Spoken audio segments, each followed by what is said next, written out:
We're now less than 3 months away from Apple's annual September event where they basically always show off a brand new Apple Watch model. And this year, we're expecting the Series 7. And based on a lot of rumors that have been going around for months now, there are some pretty high expectations, even from myself, since I've been thinking of upgrading my wife's Series 4 Apple Watch to the new Series 7 coming in just 3 months. But unfortunately, we just got a new report from a very reliable leaker which shows the dire reality of how boring this year's Apple Watch could be. So before I get into his new report and the other 2 big reasons why I don't think you should wait for this upcoming watch, I want to go through some of the previous leaks and rumors that were giving us such high expectations. But before we jump into those leaks, make sure you're subscribed right now because we're trying to reach 1 million subs by the end of the year, and we would greatly appreciate it if you helped us out. Almost 2 years ago, the Economic Daily News reported that Apple is going to be bringing a brand new micro LED display to the Apple Watch as soon as 2020. And obviously that didn't happen. Bloomberg actually said the same thing over 3 years ago,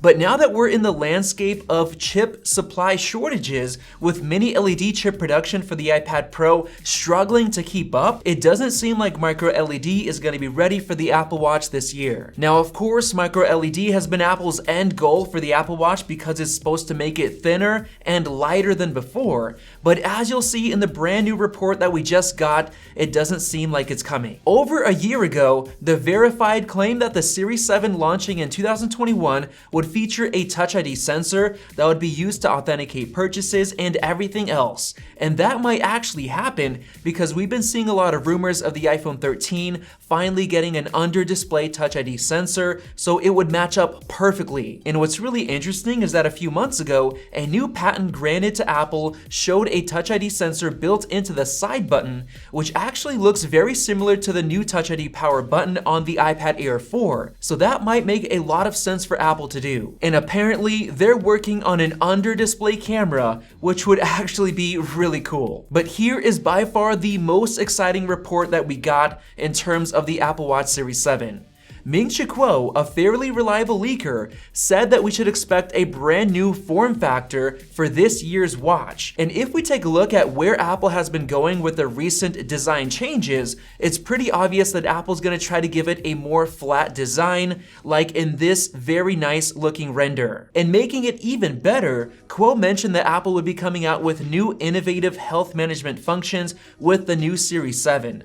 And the most rumored one we're all expecting is, of course, blood glucose monitoring. This has been rumored for years, but we haven't actually seen it because of how difficult it is to check blood sugar levels without the traditional method of pricking your finger. But recently, ET News reported that this feature will actually be debuting on the Apple Watch Series 7, potentially using an optical sensor to do it. However, a lot of people are skeptical because no one really has this type of technology right now, so Apple would have to invent some totally new tech to make it happen. And a couple of months ago, Mark Gurman from Bloomberg said that Apple may launch a new rugged Apple Watch model for extreme sports as soon as this year. Apparently, Apple employees are internally calling it the Explorer Edition, which would have the same functionality as a standard Apple Watch, but with extra impact resistance and protection. And then going further, he mentioned that Apple is working on new swim tracking features for the Apple Watch as well. But the absolute banger leak that recently came out a few weeks ago was from Jon Prosser, who apparently got his hands on images of a brand new Apple Watch design with flat sides and a totally redesigned speaker grill layout. I've got to say that these renders by Ian Zelbo look absolutely amazing, and they look perfectly in line with what you'd expect from Apple, looking similar to the new iPhone and the iMac design with those flat sides. And according to John's source, Apple has been working on experimental colors for the Apple Watch, including a new green. So what if Apple is thinking of giving the watch the same colors as maybe the iPad Air, which would be a pretty cool marketing move from Apple. So as you guys can see, based on all of those very exciting leaks and rumors, we've all got some pretty massive expectations for the Apple Watch Series 7, but sorry guys, This brand new report from Bloomberg's Mark Gurman is about to burst your bubble. First off, I want to mention that Mark is one of the most reliable Apple leakers out there with basically 90% accuracy, which is even more impressive when you consider the fact that his rumor count is now over 400 rumors. And while everyone, including myself, thought that the M1X MacBook Pros were coming at WWDC, he was saying the complete opposite, and he was right. So let's get into his new report. Mark says that the new Apple Watch Series 7 is coming with a few improvements, namely a faster processor, improved wireless connectivity, and an updated screen. Apple is apparently testing a model with thinner display borders and a new lamination technique that brings the display closer to the front cover. He even said that the new watch is likely to be slightly thicker overall, but not in a way that's noticeable to the user. Now, this detail is very interesting because it makes it seem like micro LED is finally coming, but with all of the supply chip shortages going around, I honestly don't think it's ready, or else Mark would have specifically mentioned it. And if micro LED was actually coming in this year's Apple Watch Series 7, it would have likely made it thinner and lighter like we heard from the previous reports, instead of making it thicker like Mark is saying in this brand new report. And yes, the new faster processor is exciting, but to be honest, the current S6 chip in the Series 6 is 20% faster than the S5 chip. But in day-to-day use, you can't really notice any difference because both chips are already fast enough to run watchOS just fine.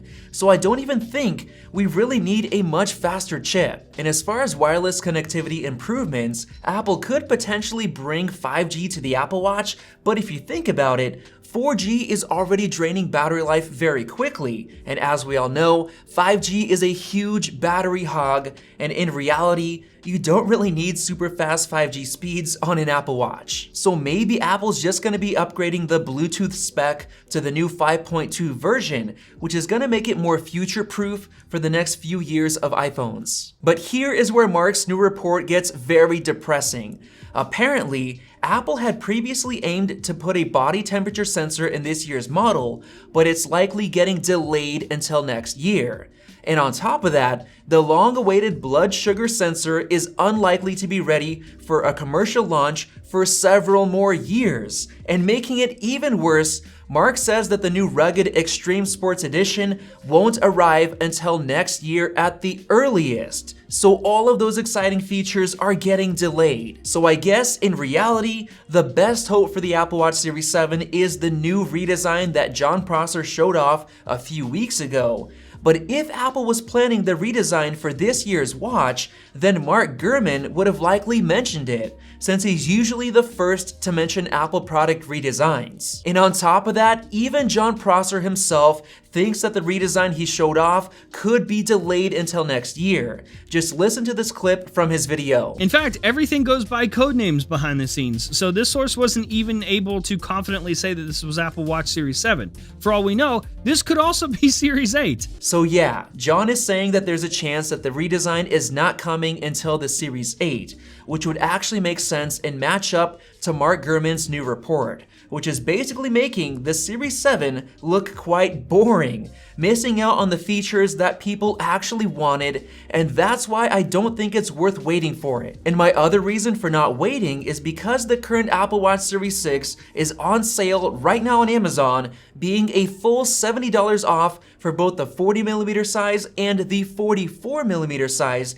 if you use the links below. So the main question that each person has to answer for themselves is this: is it worth waiting another 3 months for the Series 7, which could potentially be a very boring update, or should you just buy the current Series 6 for a killer deal right now and enjoy using it throughout this entire busy summer? That's all up to you to decide. But if you enjoyed this video, go ahead and click the circle button to subscribe for more videos like this one. Definitely check out one of those two right there. Thanks for watching, and we'll see you in the next video.